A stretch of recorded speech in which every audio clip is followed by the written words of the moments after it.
রাজনৈতিক গেল আসলে এটা ফ্যাক্ট না। আগামীর বাংলাদেশে যদি আমরা গণতান্ত্রিক বাংলাদেশের দিকে এগিয়ে যাই সামনে, তাহলে যেই রাজনৈতিক দলই ক্ষমতায় আসুক না কেন, যেই ছাত্ররা এই অভ্যুত্থানের সামনে থেকে নেতৃত্ব দিয়েছে তাদের প্রতি এতটুকু শ্রদ্ধা সকল রাজনৈতিক দলের ব্যক্তিবর্গের থাকা উচিত। এবং আমি বিশ্বাস করি যে এক্ষেত্রে বিএনপি তাদের জায়গা থেকে কিংবা বিএনপির কোনো নেতা তাদের জায়গা থেকে আরও বেশি এই দায়িত্বটি পালন করবেন, কারণ যেহেতু তারা বড় দল, তাদের কাছে মানুষের প্রত্যাশা অনেক বেশি।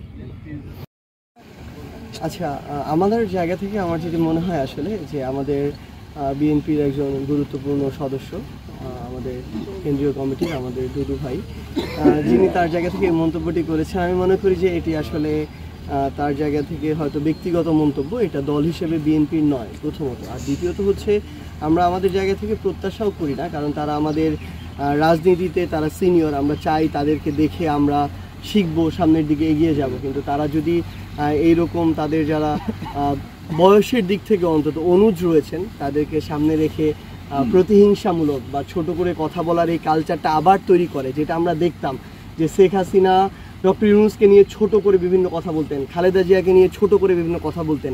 এটা কিন্তু বাংলাদেশের রাজনীতিতে রাজনৈতিক যে ব্যক্তিত্ব তাদের মধ্যে সৌহার্দ্যপূর্ণ সম্পর্কগুলোকে নষ্ট করে ফেলেছিল। তো আমরা তো একই কালচার আর তাদের কাছে বা তাদের মাধ্যমে দেখতে চাই না। তো সেই জায়গায় আমরা মনে করি আমাদের জন্য যদি তাদের কোনো পরামর্শ থাকে তারা সেই পরামর্শটি দিবেন, এবং এই দেওয়ারই একটি সুন্দর শ্রদ্ধার একটি সম্পর্কের মধ্য দিয়ে এইটি দেওয়া উচিত। সেই জায়গা থেকে আমরা তার কাছে এটি প্রত্যাশা করব।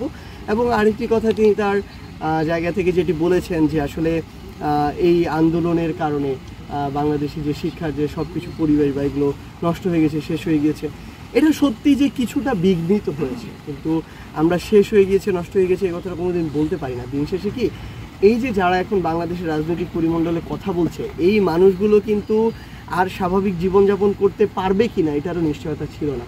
আমরা দেখেছি কিভাবে বিএনপির যারা অনেক বেশি স্ট্রাগল করেছে বিগত 16 বছর ধরে, তারা তাদের বড় বড় নেতৃবৃন্দ কিভাবে কান্নাকাটি করেছে সোশ্যাল মিডিয়ার সামনে এসে, যে তারা তাদের পরিবারের সামনে যেতে পারছে না, তার পরিবারের গুরুত্বপূর্ণ একজন সদস্য তার ভাই মারা যাচ্ছে, দাফন করতে যেতে পর্যন্ত পারছে না।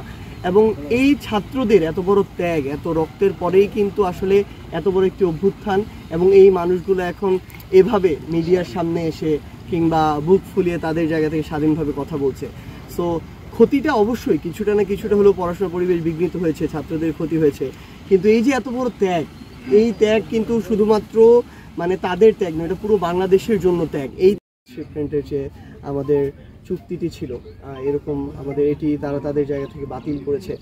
আসলে সত্যি কথা বলতে কি, আমরা বলেছি কিন্তু যে বাংলাদেশ ভারত দুটি পাশাপাশি প্রতিবেশী দেশ, কখনো এই দুইটি দেশের সম্পর্ক এমন হয়ে যাবে না যে মুখোমুখি দাঁড়িয়ে যাবে, আমরা এটা প্রত্যাশা করি না। কিন্তু ভারতের কাজ, তারা বাংলাদেশকে কিভাবে ডিল করছে, কোন চোখে দেখছে, এই জিনিসগুলোই ভারতের সাথে বাংলাদেশের সম্পর্কগুলো নির্ধারণ করবে। আমরা একটা জিনিস কি, কোনো কিছু কখনো থেমে থাকে না। আমরা মনে করি যে আমাদেরকে কেউ যদি অনৈতিকভাবে বা অযৌক্তিকভাবে কোনো একটি সুবিধা বঞ্চিত করে, দেশ হিসেবে বাংলাদেশ তার অপশন খুঁজে নেবে। এখন এই গ্লোবাল একটি ওয়ার্ল্ডে সব কিছুরই অবশ্যই কোনো না কোনো আরেকটি বিকল্প একটি অপশন রয়েছে। আমরা মনে করি যে এটি করে কিন্তু পৃথিবীর বড় বড় পরাশক্তি অনেককে চেপে ধরার চেষ্টা করেছিল বিভিন্ন সুযোগ সুবিধাকে বন্ধ করে দিয়ে, কিন্তু দিন শেষে ওই ছোট ছোট শক্তিগুলো আরও বিকল্প অসংখ্য পথের মধ্য দিয়ে শক্তিশালী হয়েছে। তো আমরা মনে করি শুধু ভারত নয়, এক্ষেত্রে পৃথিবীর যে কোনো দেশই যদি তাদের জায়গা থেকে বিভিন্ন বাণিজ্যিক চুক্তি বা অন্যান্য অনেক সুযোগ সুবিধার জায়গায় আমাদেরকে এরকম চেপে ধরার চেষ্টা করে, আমরা মনে করি যে পুরো বিশ্ব আমাদের জন্য খালি রয়েছে। আমরা বিশ্বের অন্য জায়গায়, যে জায়গায় আমাদের এই সমতার, শ্রদ্ধার এবং ভ্রাতৃত্বের যে সম্পর্ক, এই সম্পর্কটি রেখে আমরা আমাদের সুন্দর একটি বাণিজ্যিক সম্পর্ক করতে পারবো, আমরা সেদিকে যাব। সো এক্ষেত্রে আমরা বিশ্বাস করি যে ভারত রাজনৈতিক দল হিসেবে নয়, বরং ভারত একটা দেশ হিসেবে ফাংশন করবে, এবং দেশ হিসেবে আরেক দেশের সাথে তার যে বাণিজ্যিক চুক্তিগুলো সেগুলো করবে এবং বজায় রাখবে।